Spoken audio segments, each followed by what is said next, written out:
আসসালামু আলাইকুম, আমি মাহিমা। কেমন আছো তোমরা সবাই? আশা করি তোমরা সবাই ভালো আছো। অনেকদিন পর চলে আসলাম একটা পিকনিকের ব্লগ নিয়ে। আশা করি তোমাদের ব্লগটা ভালো লাগবে। তো যে বলা সে কাজ, পিকনিকের জন্য যে চাল ধুয়ে নিয়েছি, তারপর পুকুর থেকে পানি নিয়ে চলে আসলাম। অ্যান্ড তারপর বাড়িতে আসার পরে একটা মুরগিকে কেটে নিয়েছি। কাটার পর হচ্ছে এখন মুরগিগুলোকে ভালো করে গিয়ে ধুয়ে নিব। অ্যান্ড আমার মুরগিগুলো ধোয়া শেষ।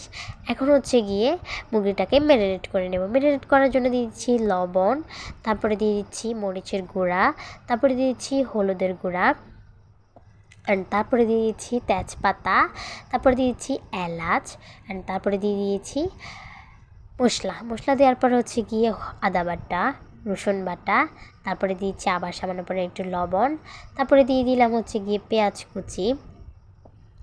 কুচি দেওয়ার পরে দিয়ে দিচ্ছি তেল দিয়ে এখন ভালো করে এগুলোকে মিক্স করে নেব। অ্যান্ড আমার মিক্স করা শেষ। এখন গিয়ে এগুলোকে একপাশে রেখে দিয়েছি। অ্যান্ড তারপরে যে পুকুর থেকে আমরা পানি নিয়ে চলে আসি, সেই পুকুরের মাছগুলোকে আজকে ভাজি করব। তো মাছগুলোকে ম্যারিনেট করার জন্য দিয়ে দিচ্ছি হলুদের গুঁড়া, মরিচের গুঁড়া, তারপরে দিয়ে দিচ্ছি গিয়ে লবণ। অ্যান্ড লবণ দিয়ে দেওয়ার পরে গিয়ে একটু রসুন বাটা দিয়েছি। অ্যান্ড তারপর ভালো করে মিক্স করে নিয়েছি। তারপর গিয়ে আমি মাছটাকে ভালো করে ভাজি করে নিয়েছি।